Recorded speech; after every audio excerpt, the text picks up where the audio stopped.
नमस्ते, मेरा नाम है शुभम और आपने देखना शुरू कर दिया है AI news one. Uttar Pradesh की राजनीति में 2027 के चुनाव को लेकर तमाम राजनीतिक पार्टी अपनी अपनी तैयारी में जुटी हुई है। लेकिन सबसे बड़ा भूचाल तमाम राजनीतिक पार्टियों में तब आया है जब दिग्गज नेता केसी त्यागी जी ने आरएलडी ज्वाइन कर ली है। केसी त्यागी जी ने अपने सुपुत्र के साथ आरएलडी ज्वाइन की है। अभी हमारी मौजूदगी गाजियाबाद में हमारे साथ अमरीश त्यागी जी मौजूद हैं, उनसे बातचीत करते हैं 2027 के चुनाव को लेकर क्या प्लान है और जो ट्रंप को जितवाया, जो बिहार के चुनाव में उनके महत्वपूर्ण योगदान है उसको लेकर भी तमाम बातचीत करेंगे।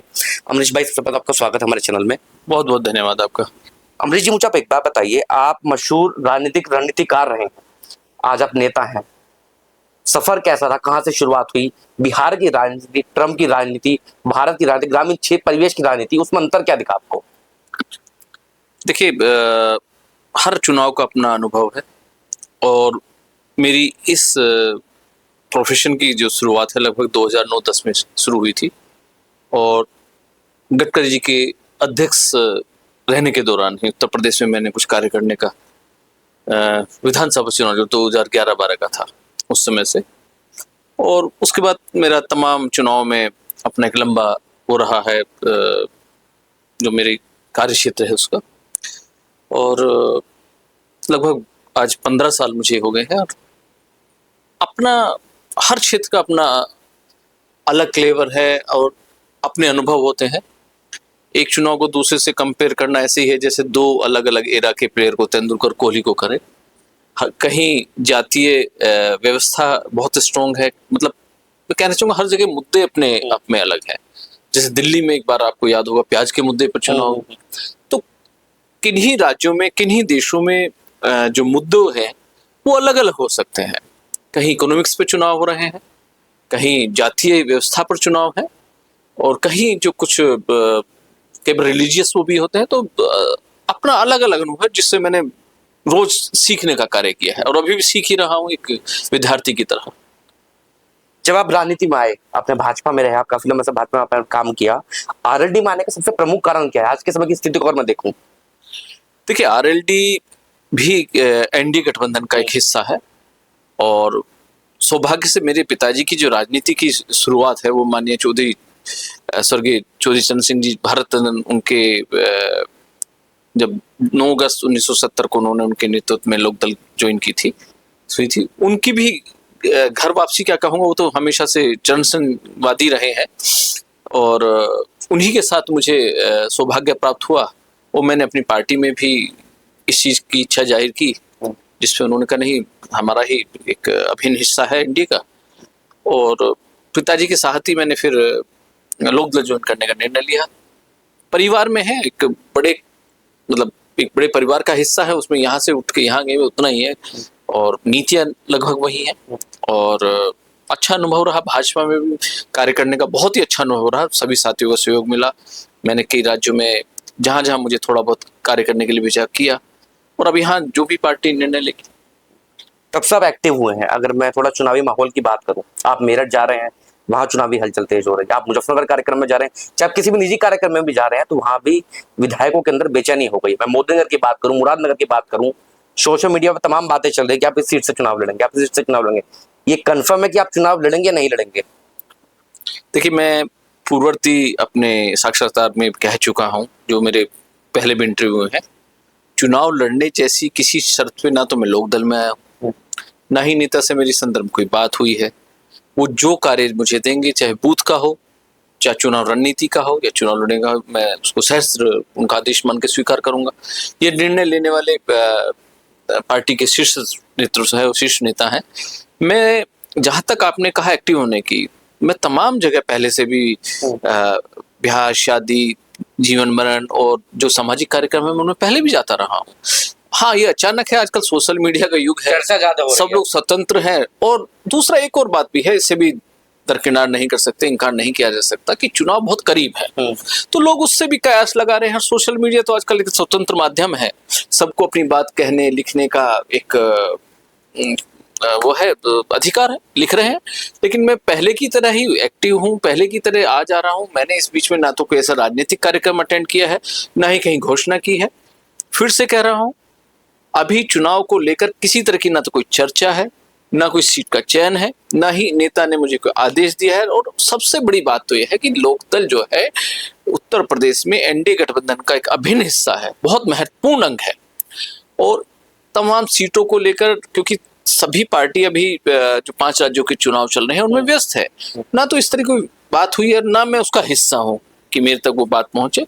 तो अभी चुनाव वाली जो बात है सिर्फ हवा में है, और कुछ लोग बस सोशल मीडिया पे जिनको उड़ाना है उड़ा रहे हैं। जब ऐसी स्थिति आएगी निश्चित रूप से आप लोगों के साथ भी मैं साझा करूंगा। चुनाव तो बहुत ही सबको बता के लड़ने की चीज है, कोई छुप के लड़ना नहीं जाता है, सबका सहयोग चाहिए होता है, आपका भी चाहिएगा, तमाम कार्यकर्ताओं को चाहिए, पार्टी का चाहिएगा। तो अभी चुनाव को लेके बहुत बहुत लोग जो कयास लगा रहे हैं, बहुत जल्दबाजी है। चलिए मैं मान लेता हूँ कि ये तो बात की बात है। अगर मैं आपसे बात करूँ एज ए नेता, सबसे पसंदीदा विधानसभा सीट कौन सी है आपकी? अगर नहीं भी लड़ते हो बात की बात है, कोई तो सीट ऐसी होगी जिस पर आपका भविष्य में आने वाले 5 साल 2 साल 10 साल बाद जब भी आपको मौका मिलता है कि हाँ इस सीट से मैं चुनाव लड़ना चाहूंगा। देखिए, मैं एक क्रिकेट प्लेयर रहा हूँ और टीम मैन रहा हूँ। एक प्लेयर की पसंदीदा जगह ओपनर, फर्स्ट डाउन या 11 नंबर नहीं हो सकती, वो टीम तय करती है वो एक प्लेयर को किस स्थान पर देखना चाहती है। जहां टीम को, मेरे कप्तान को लगेगा कि यह स्थान मेरे लिए उचित है, मेरे लिए वही है। एक प्लेयर की अपनी कोई जगह नहीं हो सकती।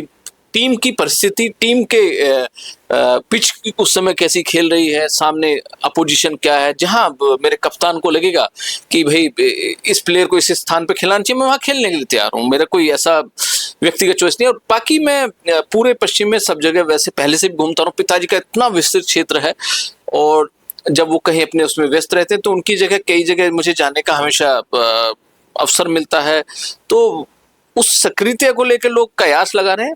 फिर से कह दूं, मेरी कोई पसंदीदा जगह इस तरह से कोई नहीं है कि मैं इस सीट पे, वो है जहां मेरे कप्तान, जहां मेरे राष्ट्रीय अध्यक्ष कहेंगे वहां मैं जिस कार्य के लिए, सीट चुनाव ही नहीं, जिस कार्य के लिए वो कहेंगे बूथ पे पर्ची बनानी है, मैं उसके लिए भी तैयार हूँ। मैं कुछ तमाम पश्चिम उत्तर प्रदेश के विधायकों से मिला तो कुछ लोग ये भी कह कि आपके आने के बाद थोड़ा सा डर तो है, कि ये डर है कि आरएलडी ये वाली सीट ना मांग ले, चाहे वो मेरठ के सिवाल खास हो, चाहे किठौर हो, चाहे मुरादनगर हो, चाहे मोदी हो। 4 सीट की बात कर रहा हूँ सिर्फ, और पर्सनली में 3 विधायकों से पर्सनली मिल चुका हूँ, लेकिन डर तो सबके मन में है। नहीं, बिल्कुल नहीं, मैं आपकी बात से सहमत नहीं हूँ। विपक्षी पार्टी में हो सकता है कि त्यागी जी का इतना बड़ा कद है, वो आए हैं, उनका एक अपना जनाधार है, लेकिन भारतीय जनता पार्टी या लोकदल के में तो बिल्कुल नहीं है। हम तो उनके सहयोग के लिए आए हैं। मैं लड़ूं, कोई और लड़े, हम आप एक दूसरे का सहयोग करेंगे। अगर लोकदल मजबूत होती है तो निश्चित रूप से एनडीए मजबूत होता है। इसमें डर जैसी या भय जैसी बिल्कुल बात नहीं है। मेरी भी तमाम विधायकों से बात हो रही है, सब प्रसन्न है आने से, सब स्वागत कर रहे हैं। और मैं चुनाव के उससे नहीं, मेरा अनुभव जो है जो चुनावी रणनीति का है, मैं उसमें भी उनका सहयोग करूंगा। तो मुझे इस तरीके की कहीं सुनने को नहीं मिला, ये पहली बार है जो मैं सुन रहा हूँ। और मैं तो सबका सहयोग करूंगा। कोई अगर मुझे अपने चुनाव में बुलाना चाहे रणनीतिकार के तौर पर, चाहे कहीं फिर से कह रहा हूँ बूथ कार्य पे, कहीं भाषण देने की स्थिति में, या किसी और कार्य के लिए, बिल्कुल नहीं है। सबसे मेरे बहुत अच्छे रिश्ते हैं, सबसे मेरे बहुत अच्छा पुराना और नाता रहा है, और ये एकदम हवा हवाई बात है। एज ए रणनीतिकार में 2027 के चुनाव की बात करूं, आपको क्या लगता है कि इस बार आरएलडी पश्चिम उत्तर प्रदेश में, पूरे उत्तर प्रदेश में कुछ नया देखने को मिलेगा? इस बार कुछ नया होने वाला है इस बार? देखिए, निश्चित रूप से एक बात तो है, पिछले चुनाव में लोकदल का गठबंधन समाजवादी पार्टी के साथ था, जिसका खामियाजा निश्चित रूप से पश्चिम उत्तर प्रदेश में बहुत सी सीटों पर भाजपा को भी उठाना पड़ा। इस समय हमारी जो पार्टी है लोकदल, वह एनडीए का अभिन्न हिस्सा है। हमारे राष्ट्रीय अध्यक्ष माननीय जयंत सिंह चौधरी जी माननीय मोदी जी की कैबिनेट का अभिन्न हिस्सा है। और स्किल डेवलपमेंट में, और मैं देखता हूँ स्पोर्ट्स को लेके, यूथ को लेके जितने कार्यक्रम माननीय जयंत चौधरी जी चला रहे हैं, इतने मुझे नहीं लगता देश में इस समय कोई नेता कर रहा। आप देखें उनकी निधि का और बाकी जो वो है, सब युवाओं के लिए है। तो निश्चित रूप से मुझे से बहुत लाखों युवाओं में एक अट्रैक्शन है जयंत चौधरी जी के प्रति, कि भाई इस पार्टी से जुड़े जाए, इसके कार्यक्रम से जुड़े। स्किल डेवलपमेंट के थ्रू मैं आता जाता रहूं, देखता हूँ बहुत से युवाओं को रोजगार देने का कार्य हुआ है। और इस उम्र के नेताओं में और आज के युग में एआई की बात करने वाले सबसे पहले जयंत चौधरी जी हैं। तो नया 2 चीजों को लेके होगा। एक तो जो खुद का जयंत चौधरी जी ने इस पिछले 2-2.5 साल में सरकार में रह के जो कार्य किए हैं मोदी जी के साथ, उसको लेके जो युवा में, प्लस जो अभी समाजवादी पार्टी से टूट के हम लोग एनडीए का हिस्सा बने, तो एक बड़ा मतदाता, एक बड़ा जनाधार लोकदल का चौधरी साहब के साथ समय से रहा है और जयंत चौधरी जी ने उसे बढ़ाने का ही कार्य किया है। तो निश्चित रूप से यह एनडीए के लिए बहुत फायदेमंद रहेगा और निश्चित रूप से समाजवादी पार्टी अब जो भी अपोजिशन है उनके लिए तो ये संकट की घड़ी है ये। क्या आपके अनुसार आपको लगता है 2027 के चुनाव में सीटों में बढ़ोतरी होनी चाहिए? आरएलडी को पहले के मुकाबले कुछ ज्यादा सीटें होनी चाहिए की बार भाजपा गठबंधन से, मतलब भाजपा से? देखिए, मैं पहले भी कह चुका हूं, इस बात को करने के लिए मैं एक बहुत छोटा कार्य करता हूं। यह निर्णय एनडीए के जो शीर्ष नेतृत्व हैं, जिसमें हमारे माननीय राष्ट्रीय अध्यक्ष जी हैं, हमारी पार्टी के बड़े नेता हैं और एनडीए के बीजेपी के बड़े नेता, वो बैठेंगे, मंथन करेंगे किस सीट पे किसको लड़ने से फायदा है, बढ़ोतरी से फायदा है। निश्चित रूप से लोकदल का जनाधार पूरे उत्तर प्रदेश में बढ़ा है और लोकदल को जितना भाजपा बढ़ाएगी उतना ही एनडीए और भाजपा को फायदा होगा। तो ये भाजपा को भी निश्चित रूप से ये सोचना चाहिए कि एक बड़ी हिस्सेदारी अगर लोकदल को देंगे तो उसका अंतिम फायदा तो भाजपा को ही होना है। एक पुराना बयान है, एक भाजपा के नेता, आप भी जानते होंगे, संगीत सोम, जिसने कहा था कि आरएलडी जो है 1.5 जिले की पार्टी है। आज भी वो बयान सोशल मीडिया पे कहीं ना कहीं दिख जाता है, उसका इम्पैक्ट पड़ता दिखता है कहीं? देखिए, क्या होता है, कई बार हम जब अपोजिशन में होते हैं तो तमाम आक्षेप कई बार राजनीतिक रूप से दूसरी पार्टी पे लगाते हैं। वो अपनी पार्टी के नेता थे, उस समय लोकदल दूसरे हिस्से में थी और मैंने तो अभी संगीत जी का बयान सुना था, वो माननीय जयंत चौधरी जी की बहुत तारीफ कर रहे थे और तमाम, तो उसको उतना महत्व इसलिए नहीं देना चाहिए कि जब हम लोग विपक्ष में रहते हैं तो ऐसा विरले ही होता है कि आप विपक्षी पार्टी की तारीफ करेंगे। उस संदर्भ में दिया गया बयान है, उसको बहुत ज्यादा महत्व देने की आवश्यकता नहीं है। कोई चुनौती है 27 के चुनाव में? कोई भी राजनीतिक पार्टी आज के समय की स्थिति को देखते हुए, जैसे पिछले लोकसभा चुनाव का जो परिणाम हुआ, जो आज भी विपक्षी पार्टियां उसका गुणगान कर रही हैं, 2027 के चुनाव के परिणाम में कुछ अब की बार अलग देखने को मिलेगा? जी बिल्कुल, आपने बहुत अच्छा सवाल किया। इस बार निश्चित रूप से अलग देखने को मिलेगा। पिछले 2 बार की जो सरकार है योगी जी की और माननीय मोदी जी के जो कार्यक्रम लगातार चल रहे हैं, मैं जहां भी जाता हूं खास तौर से महिलाओं और युवाओं में एक अलग जोश है। वो जो पूर्ववर्ती सरकारों से जब तुलना करते हैं, किस तरह से महिलाओं, व्यापारियों के साथ घटनाएं रोजमर्रा, आप खुद भी एक न्यूज चैनल से जुड़े देखते हो, डेली समाचार पत्रों और आपके उसके हेडलाइन हुआ करती थी। आज की डेट में महिला रात को 2 बजे निकलने में भी सुरक्षित महसूस करती है, उसमें दिन में भी थी। मैं फिर से कह रहा हूँ, मैं इक्का दुक्का घटनाओं की बात नहीं कर रहा हूँ, वो हर समाज का एक हिस्सा हो जाया करती हैं। लेकिन जो संस्थागत क्राइम है, जिसको आप इंस्टीट्यूशनल क्राइम कहते हैं, वो नगण्य हो गया है। बड़े बड़े हिस्ट्री सीटर और गैंगस्टर जो है माननीय योगी जी के आने के बाद या तो प्रदेश छोड़ के चले गए हैं, दुनिया छोड़ के चले गए हैं। और जो महिलाओं के प्रति दुर्भावना रखते थे, उन अपराधियों में एक भय का माहौल है। आज किसी की हिम्मत नहीं है कि राह चलती महिला को आप दुर्व्यवहार करें और घर जाके चैन से सो जाएं, या सरकारी दफ्तर में बैठ जाएं, या सरकारी पार्टी के ऑफिस में बैठ के सिफारिश करा लें। योगी जी की एक नीति, अपराधी कोई भी हो उसको सीधे उसके स्थान दिखाना। आप रणनीतिकार तो हैं, क्योंकि विपक्षी पार्टी कोई भी नेता अगर आपसे एडवाइस मांगता है तो मदद की जाएगी, नहीं की जाएगी? हाँ, जब तक वो देखिए क्या है, रणनीतिकार है, हमारा प्रोफेशन है, जैसे वकील हैं, डॉक्टर हैं, हम लोग हैं, और लेकिन हम एक पार्टी का अभिन्न अंग हूँ, ठीक है। तो मेरी प्राथमिकता, जहां तक मेरी पार्टी या एनडीए के जो अपना जो एनडीए का उससे क्लैश नहीं हो रहा है, ठीक है।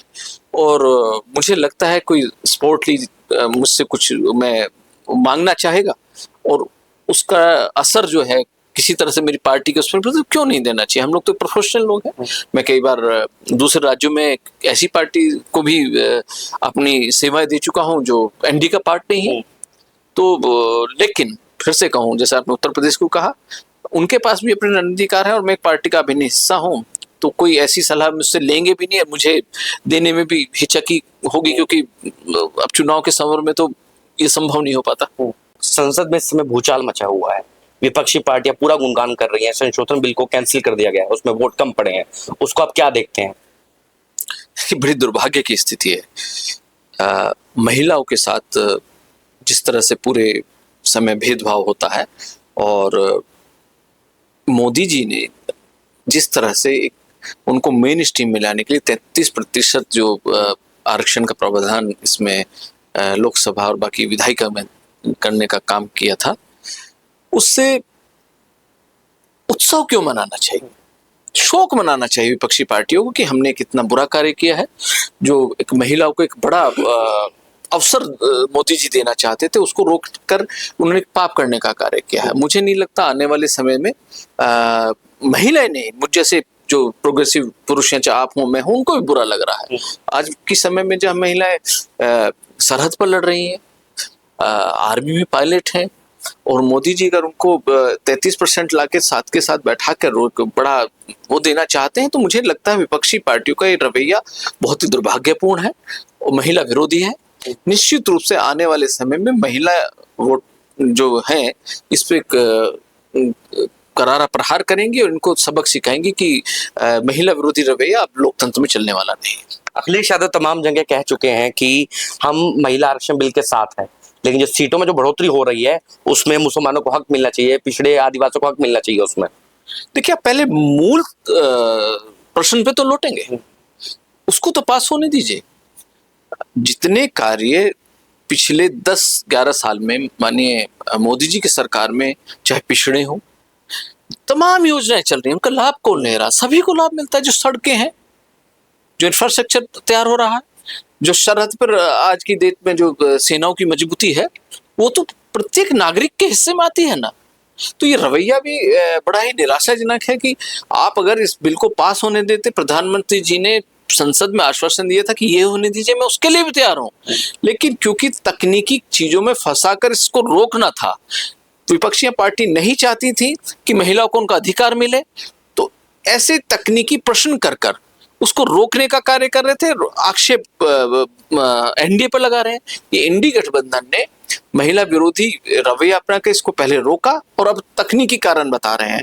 मुझको लगता है उनकी मंशा इस बिल को रोकने की थी, ना कि पिछड़ों, अल्पसंख्यकों या अति पिछड़ी और दलित महिलाओं के आरक्षण पक्ष में। उसके लिए तो मोदी जी बार बार कह चुके हैं कि हम उनको उनका बराबर का हिस्सा देंगे, और यह मात्र पूरे विपक्ष का, पूरे इंडी गठबंधन का महिला विरोधी रवैया उजागर हुआ है।